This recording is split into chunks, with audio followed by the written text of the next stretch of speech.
This is In the Center of Her Power, the podcast that serves divine, feminine, soul food. I'm your host, Sanaa Green, and I am a healer, belly dance teacher, urban nature lover, and educator, life coach, and priestess of the divine feminine.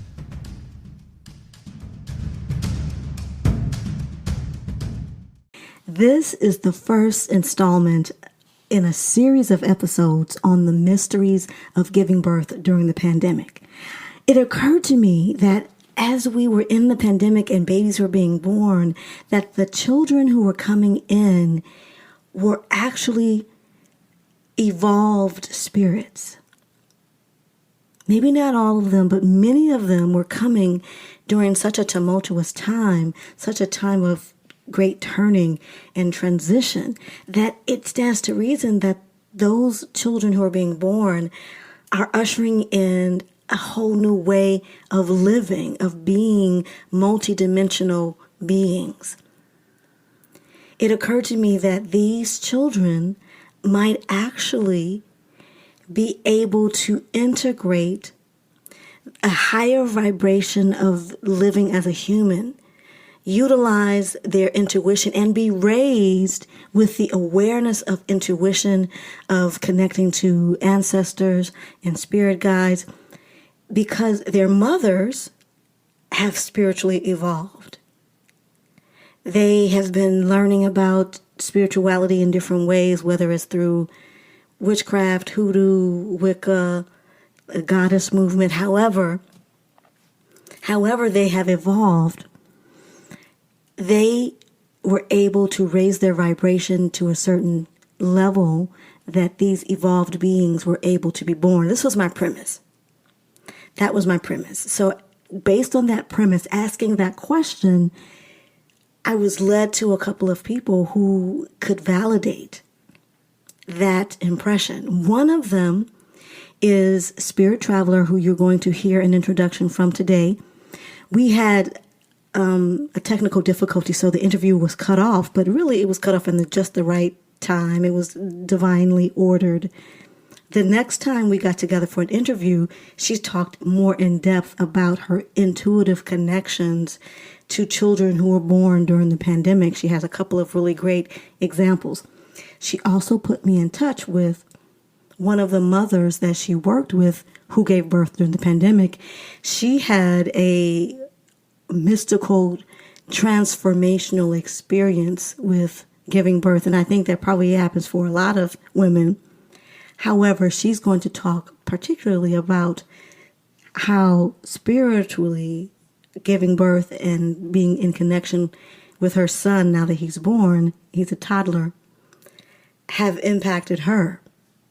So there'll be this show and at least two others, and I may try to combine them, I'm not quite sure.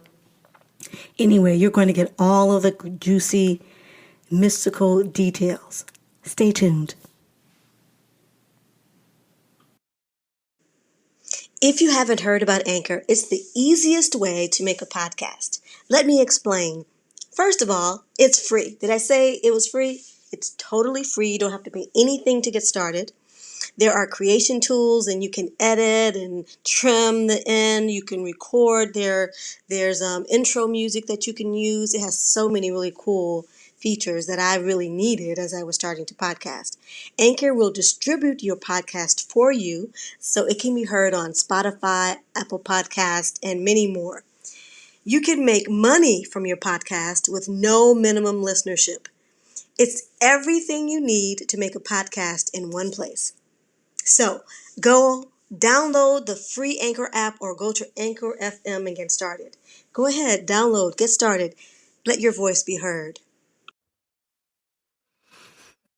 Greetings, everyone. I am here with a wonderful woman who is going to share some really great information. So we had a bit of a challenge getting online for our recording. So I'm going to invite you, Sprit Traveler, just with me to just take in 3 deep cleansing breaths so that we can just be present here and be ready to receive this spiritually enlightened information that you're going to share with us. So we'll just breathe in. And if you're listening, you can do this too. You may be driving, You may be in the midst of something. You may be rushing about. So we're going to breathe in for 4 and release for 8. And breathe in and release. 2, 3, 4, 5, 6, 7, 8. Breathe in and release. 2, 3, 4, 5, 6, 7, 8. One more deep cleansing breath. Breathe in and release.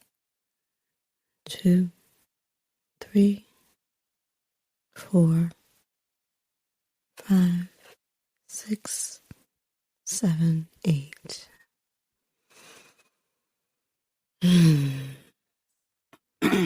So now I'm here for an interview in regard to giving birth during the pandemic.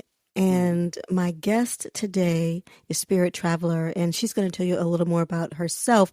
But I have to tell you something about what I feel about her. She is just mama personified. I mean, everybody in our community always loves to have her as a part of their team, to come and support their event. And she's a mother, and she's very gracious with her generosity and kindness and nurturing, and she's just a light to the world and definitely to our Detroit community. And I thank you so much for being here with me, Sprit Traveler. Thank you. I am truly not only humbled, but excited about sharing, because I love to share. And I just strive to live my life. You know, I strive to be a team player, but I do like my alone time as well. Yeah. Now, see, I know all about that. Now, don't get it twisted. You know what? Because God has got to have her extra space. Ooh. Yes. So, first of all, can you explain to us? Can you talk to me about how you call yourself? And I know at one point you were calling yourself Lavender Spirit. Yes. And I also know that you have had a variety of iterations in your life. Yes. So let's just talk about going from how you came to start using the term Lavender Spirit, and then how you got to Sprit Traveler. Absolutely. I had a major crisis in my life back in 2004. And I went away. This is for a small retreat to recoup. And a very, very dear friend of mine said, okay, so, because before that, on my email, it was Healing Mother. She said, well, we're going to do something different. Give yourself a new name or a new way to be relatable to that has everything to do with you. And I said, well, I like the color lavender. I like the fragrance and the oil. And she's like, okay. And she said, something else. I need something else. And what immediately came to mind is when I was younger, I went over to Canada and found this book called Spirit Dance. I'm a dancer, but I love the spirit of dance. And so I said, Lavender Spirit. And she said, okay, I like that. I like that. She said, anything else you want to add? I say, well, if you have to have a number, then make it 17. So that became my name online. And then once I started using it regularly after my divorce, I didn't want to have to give my whole government name and attach it to my former husband to let people know who I am. And I didn't want to have to recreate the story. I didn't want to have to tell the story again. I didn't want to have to attach anything to it other than the me. So I just started using Sprit Traveler as my name, and it caught on really quick. I mean, I started using Lavender Spirit, as my name, and it caught on really quick. And so I wore a lot of lavender and a lot of purple and moved in a lot of circles, and that every time I introduced myself as lavender, it worked for people because to them, lavender was so popular, it was refreshing. And in that same way, I found that all the elements of the lavender oil were actually characteristics of myself. You know, I could relax, I could invigorate, I could heal, you know, I could bring joy and just do all those things. So I felt comfortable with that name. And then as I began to go into, and I think it was way before I started using entheogens, but as I began to go more into meditation and yoga and really getting serious about my spiritual practices outside of religion. And my nephew used to say, so when we started talking, is it okay if I call you Spirit? I was like, yeah, I like that. He said, well, I'm going to do Spirit, you know, because sometimes when I would show up at workshops, I wouldn't even use the lavender. They would ask me what my name is. And I said, you can call me Miss Spirit. And they was like, wow, I like that. So when they would use the name Spirit, it resonated so well with my soul. I decided to use it. But what I didn't know, which was really interesting, is in 2006, evidently I had recreated a whole new email. But at the bottom, inside of the Spirit, Lavender Spirit email, I put down Sprit Traveler as my signature. I had no clue. And so years passed. This is 2006, years passed. And I think about 2011 or 12, I went back into the email and I saw Sprit Traveler. I was like, somebody been in my email? I started thinking that somebody had put that there because I never remembered that I put that there as my signature name inside of that. And from that point on, I just started using Sprit Traveler, and it works because I went to a training for energy balancing called Tapology. And I started doing a lot of healing in person, doing Tapology, body talk. And then I would have different people call me and say, well, I heard you can do this and I heard you do that. And so I would just ask them to just sit with me on the phone, and I would envision as I traveled to them. I would ask them where they were. One sister I talked to was in D.C. The other person lived in Washington on the other side of the state on the West Coast. And so I would literally go inside of my mind and travel to them like in flight, do whatever healing I needed to do on them. And I could actually see them in my mind's eye. And I would envision me doing Tapology on their head, their chest, and whatever area needed the blockages cleared. And so initially the name Sprit Traveler started really feeling good with that kind of healing for me. So I did a lot of meditation work, going in and visiting different family members and everything, and just doing healing on them. I would do a complete scan of their body in the etheric realm, and then I would do whatever work I could see, whatever the light or shadows were in their bodies, and do the work on them. And then later I would call them and say, so how you feeling? You know, the other day I was sitting there and it was just like something just came over me, and that pain I used to have in my hip is just gone away. I was like, really? Okay. You know, and some people I would tell them I did work on, and other people I wouldn't. And then a friend of mine, he was like, you know, you need to ask permission for stuff like that. And I was like, oh, I never really thought about that. He said, how do you know I didn't want my foot to keep hurting? I said, I didn't. I just thought you wanted it to be better. He said, I think you need to ask permission when you do that spiritual etheric work. I said, okay, I appreciate that. So I started to be more mindful. I really started being more mindful about that. Yeah, you know, there is interesting as we are expanding in our spirituality and spiritual capabilities are expanding.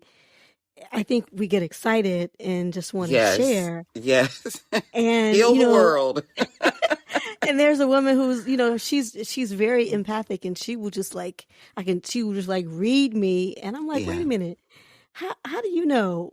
You know, and actually one time I sent her a mental message. I was like, you know what? It is not polite for you to be in here doing all of that. But but Right. but I've also done healings, etheric in the etheric realm, just a few for a couple of people because it came up that they needed it. It only happened a couple times. Like I had a Yes. friend who was who was who was healing from COVID, and I woke up in the middle of the night and got with this directive Mm. that I needed to send her Mm. some healing energy, and so I just did it, because there really wasn't time, for me to. It was probably like maybe it was still dark when I woke Yes. up. Yes. Okay. So Yeah. yeah, so sometimes it's interesting as we are expanding to figure out how best to utilize these practices. But I guess if you are a mother, and I want you to talk to us about your family. If you're a mother, you automatically want to just help your Yes. It's loved terrible. one. So tell us about you how what is it about motherhood that made Ooh. you decide it was something that would be really good for you? Mm. It goes all the way back when I was a child. I loved watching my mother us. I loved, and I think I take more after my grandmother, but I know I'm more like my mom now. I watched my grandmother. She would take in, and so did my mom. She would take in almost anybody and everybody, and take care of her 13, their children, which was her grandchildren, and all their friends, and anybody that was struggling or having a hard time. And I watched her be a mother. I loved how she was not only devoted to her faith, which was Catholic, and that's how I was raised, but I loved how she just took on that. And she stayed youthful and she minded her own business and she took her naps and she drank her tea and prayers were at a certain time of the day. And I loved that. And I thought that's what being a mother looked like. So as I got older in my teens, or maybe just before I got in my teens, I used to say, well, when I grow up, I'm going to have 13 children. And they were like, really? And so then my aunts would call me out and say, tell them what you told us. Tell them what you told us. I said, when I grow up, I'm going to have 13 children. And they said, is that right? I said, yes, because I just want a big family. I want a farm. I want to be able to grow my own food. And I said, I wanted to have my own butler and chef and housekeeper and gardener. And they were like, what?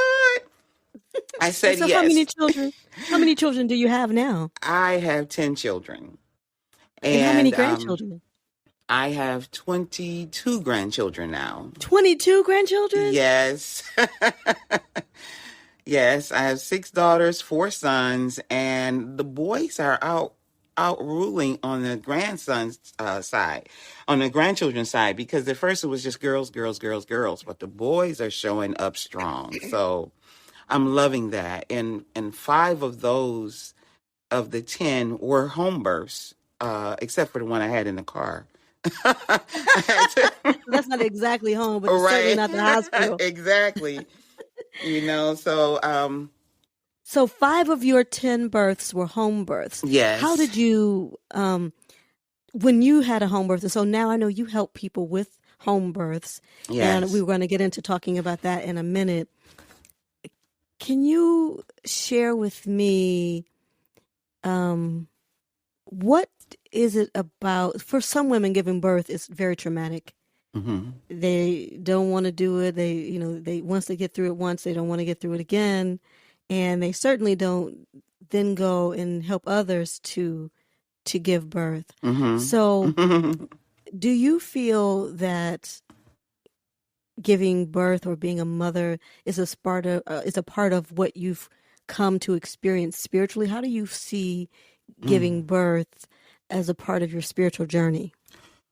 Oh, that is like to me, giving birth is like the highest form of connecting with either your higher self or the Most High.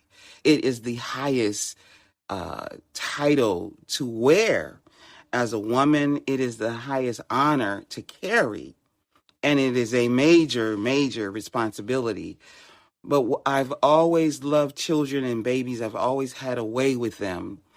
And my aunts would come over with their newborns and I would take them up and then bring them back when it was time for them to either go to sleep or whatever. They would never cry with me. And my sisters used to call me the baby whisperer. And I would be like, no, I'm just good with babies. But once I became pregnant the very first time, I was so honored to be able to carry a life inside of me and shape and mold them in the way that I felt Spirit was guiding me to mold her. For every one of my children except for one, I knew the sex just right off the bat. So I began to do things that I thought at the time of my life that I was in, this is the kind of child that I want. Her name is Akila, so her name is intelligent, or wise. And we were on a college campus, so I wanted her to be all of that and some. And when it comes to people think I'm the quintessential mom, that one there. Now she's a little more tougher than me. I'm a little more soft and kind, but she's a little tougher. But each time that I got pregnant, I really felt like that was God's way of saying, well done, child. Give me another one like it. And every time that I was pregnant, there was never a time like, oh, not again. It was, oh my God, I get to do this all over again. So I was very methodical sometimes, and what didn't work the last time I tried this time, or however my spirit led me. Like with my second child, I was really, really, really, really, really strict about everything. I didn't eat anything out of a can, out of a box. I would go get things bulk, make everything from scratch. And I kept my distance from different areas. We didn't have a television for the first 10 years of their life. So by the time we got to Detroit, they were like, we'll give you a television. It's like, well, no, it's not that we can't afford to have one. We just don't want one because that's the greatest influence that would take us away from the child rearing. And so I think we should say that at the time, was your husband a minister at that time? Yes. So when you say yes. when they moved you, so you were saying that the church, the nation of, the Nation of Islam? Yes, but no, we were in college together. Mm-hmm. Actually, my first husband and I, we met in high school, and we went off to college. We came into the Nation of Islam, and they were like, well, we don't do no long courtships here. So we were like, we need to get married then. And so we got married, and we stayed in Jefferson City, Missouri at Lincoln University for 2 babies, 3 more years. We were there from 79 to 85. Yep. And then when I came back home, I was expecting with my second daughter, and had 2 children already. I got to Detroit, and just to go back, in Jefferson City, my first home birth was my first son. And wait a minute! So you had a home birth in the 80s? Yes, 1984. No, 1983, unassisted. We were unassisted. Yes.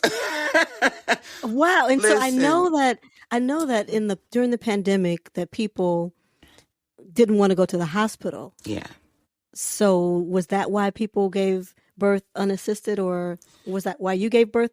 Yeah, we did not. When I went to the hospital with my first daughter, I almost had her at home, and that was ideally what I wanted.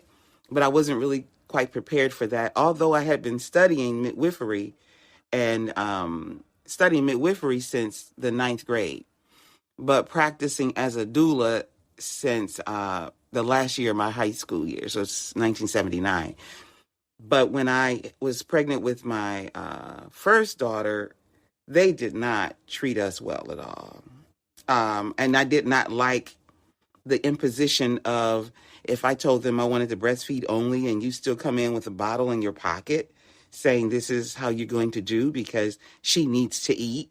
And as I learned more and more and more and more that all of those things that they impose is just something that they do, not only just for protocol, but to make sure they can get paid in full before I exit the building. And so I've learned many of those things over the years that I can't. And when I'm in their land or territory, I can't do my thing to its fullest. So what my husband and I did at the time, we got a survival magazine that talked about delivering a baby in an emergency. We got this other little paperback book that was really, really good that I cannot remember the name of. And I probably still have it stacked away in storage somewhere. But that little book and that magazine we read thoroughly, and we were determined to have our baby at home. And we went to the store, got all the stuff and everything. The only thing we did not do or prepare for was the cutting of the cord. Now, at that time, I didn't know anything about a lotus birth. I didn't know anything about any of that, because had I did, I would have not had to cut the cord. I just would have delivered the placenta and it would have been done.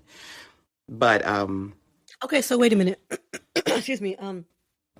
So I've done a little reading, and I talked to one of the people who you assisted with birth, and there were some terms that I didn't know. So can you define for us, what is a lotus birth? The lotus birth is when after the mom delivers, you do not cut the cord, but you allow the placenta to be delivered still attached after the pulsation and everything, and it naturally detaches itself and delivers itself. A lot of times they rush that in the hospital for whatever their reasoning is, and usually it has to do with money. The other reason is says this it's not safe for the placenta to stay in the uterus long after that. But it's all a natural process. Everything occurs naturally. The placenta delivers itself naturally, but they rush it.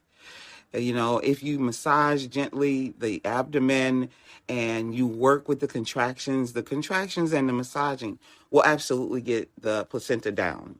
Sometimes it takes a little longer if they try and shoot, Pitocin in the system really quickly, or oxytocin in the system to cause everything to start clamping down. But no, usually, naturally, it'll deliver itself. Once it's delivered, before delivery, you prepare a salve or a mix. I call it the holy blend, where Now, do you prepare the salve, like for women that you work with as a doula and midwife? Do you prepare the salve? Sometimes I do. Sometimes I do if they haven't prepared it themselves. There are some women that are a little more self-motivated, and then others I may suggest, if you're going to do lotus birth, you may want to do this or that. And then one woman, she was in labor. I told her I was on my way. Spirit told me to wait a few more minutes, but I already felt like she wanted to deliver without me, because they were a little nervous about would they be able to pay me. I knew that, I could feel that. So I didn't give that to them, but I was being obedient to Spirit, and I took my time about getting to them. And by the time I got there, she was sitting in a tub with the baby in her arms. I was like, you are something else. So I said, okay, are you going to cut the cord, or are you going to keep the placenta? She said, no, I'm going to do lotus birth. I went into the kitchen. I grabbed whatever she had that would work to make the salve. She was into herbs and oils and things of that nature. And so I'm standing over the sink and rinsing off the placenta.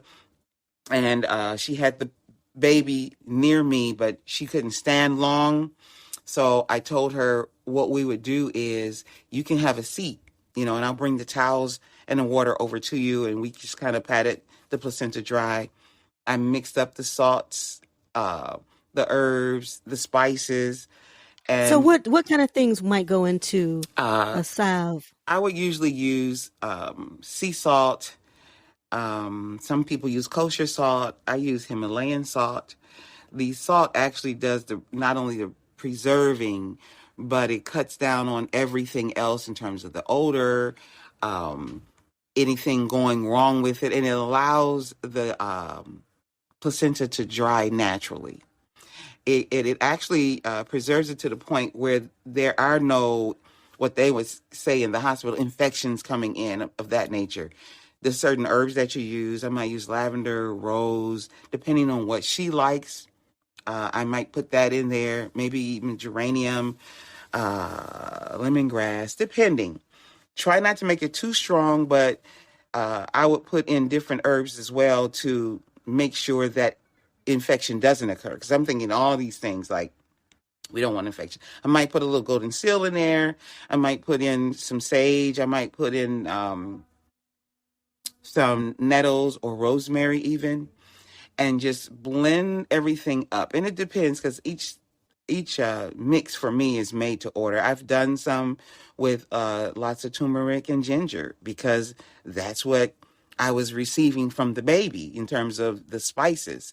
So I made the mix, took it over in a big bowl, and we sat the placenta inside of that and just began to mix it. And I asked her to put her hands in and her husband's hands in, and her children were there, and they put their hands in and just kind of put the mix over the placenta. And then sometimes women make a special bag for it. They usually recommend a satin bag. I did, for her, I did a couple of her pretty baby blankets, the felt blankets. Wrapped the initial blanket, wrapped the second one, and then when it was time to wrap the baby, I would put an additional blanket in there, put the placenta down first inside that first blanket, put a second blanket over, wrap the baby, and then wrap both of them together so you don't have to be walking. Because there was one sister that had like a pouch at one point, and then sometimes you forget, and it becomes difficult. You sit the baby down and the pouch stretch, and so keeping the placenta closer to the baby worked better. And usually the placenta falls off the cord, and the placenta dries up really, really quick within 3 to 5 days. The longest I've ever seen it was maybe 7 days. One mom's cord fell off in 3 days. The other mom's cord fell off in 5 days. And it's still a way to still use that as an encapsulation if you choose to do so. Some moms would take a piece off of that before they do it, and other moms would wait until later to encapsulate. And the placenta encapsulation and ingesting that actually brings a natural balance back to the body, back to the baby. It enhances the breastfeeding process. It reduces most of all, if not all, of your postpartum blues. And it gives you a whole nother level of connection to your baby that you would not have experienced had you not did it. The same with breastfeeding mom versus a bottle feeding mom. And you look at your children, if you tried it with different children, there's a difference in the connection to the child when you breastfeed versus when you bottle feed. There's a different kind of connection. And it's usually always skin to skin with breastfeeding. With bottle feeding, you can prop them up, you can pass them over, and all of that. But that constant connection as a breastfeeding child or baby is totally different with the connection to the mom than a bottle fed. And the same goes for the lotus birth versus cutting the cord. So during the I guess we were in the pandemic, but there was a problem with formula where a lot of mothers were not able to get baby formula so that they could make the milk or make the formula for babies to drink.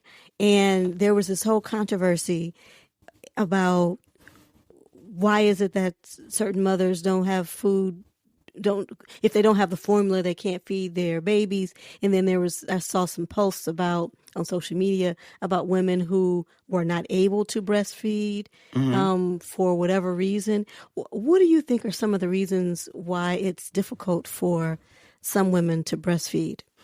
Well, I will start with my own challenge. I never not breastfed any of my children. However, because of how I'd been raised and conditioned as it relates to my breast and men and sexuality, I was really having a difficult time nursing my son.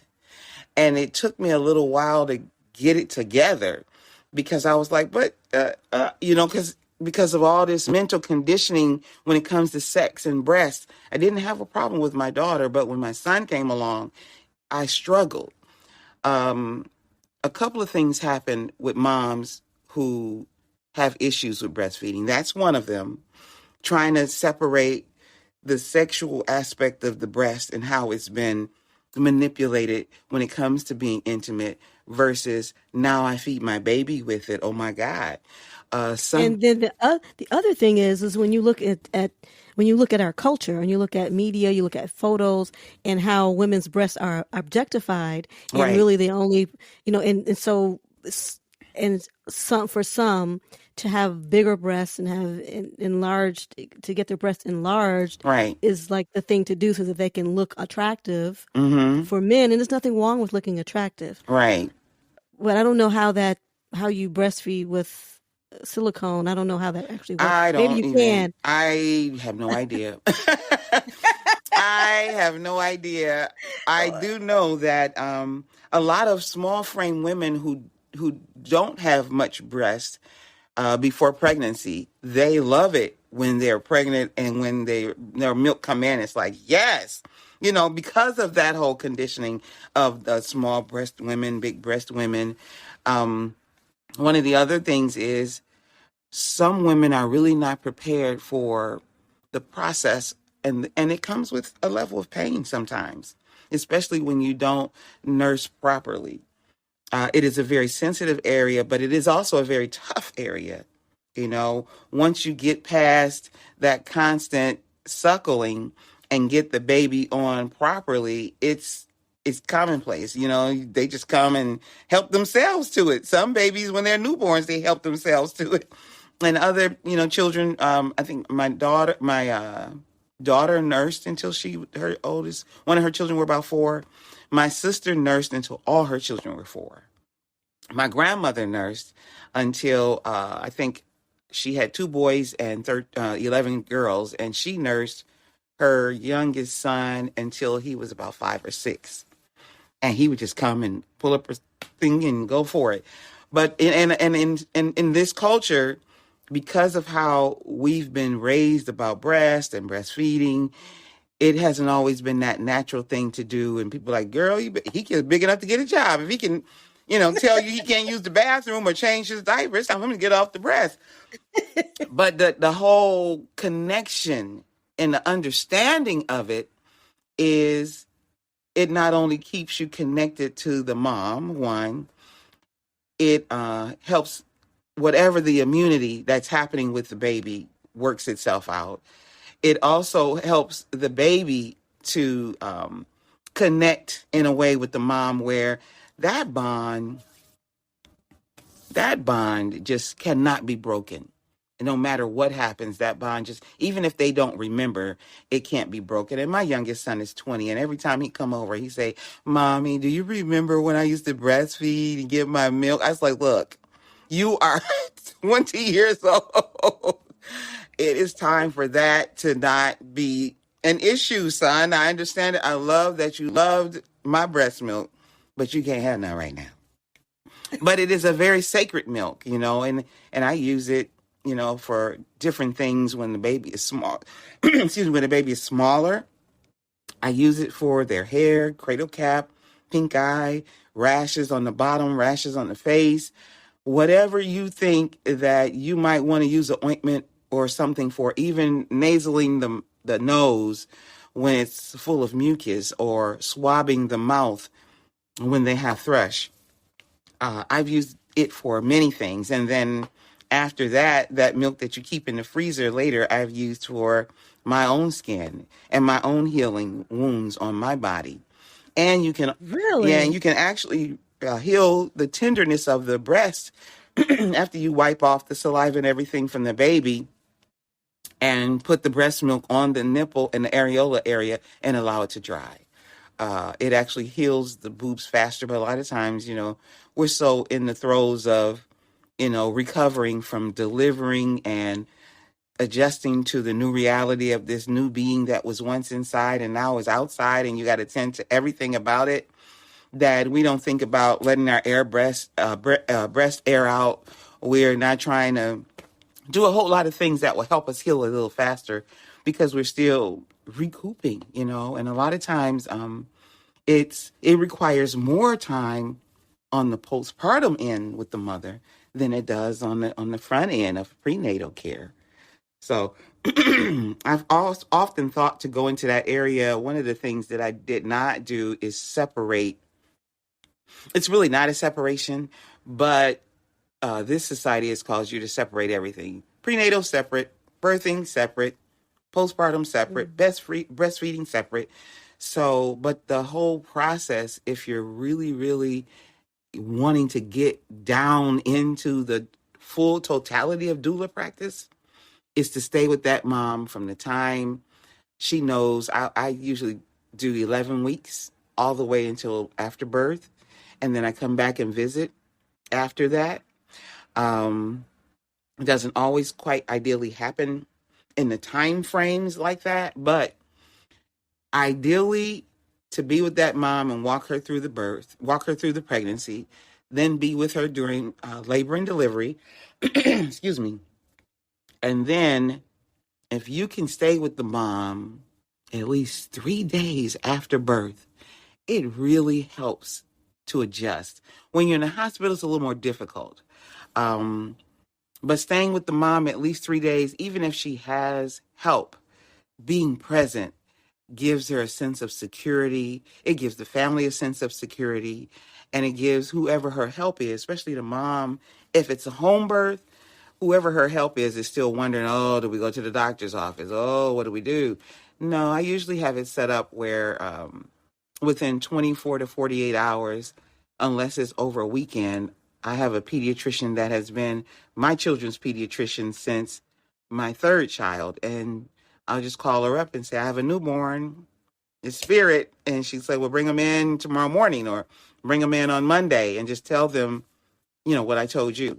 I even have her private line. But one of the beautiful things about it is that she really works with me. And I loved her as my pediatrician because she didn't impose the vaccines. She didn't impose anything that I didn't want. And then she said, well, why don't you do it? And I would educate her. So I've given her books, and I've given her reasons why we don't. She's read them so that she can be well informed when she does come, and deal with those families. Okay. Wow. Okay. So this is so much information. I am so excited. And we haven't even gotten into the real juicy stuff. Right. So Thank you so much for joining me for In the Center of Her Power podcast. I sincerely hope that you were fed with divine feminine soul food. Please like or subscribe or share the podcast. And until next time, shine.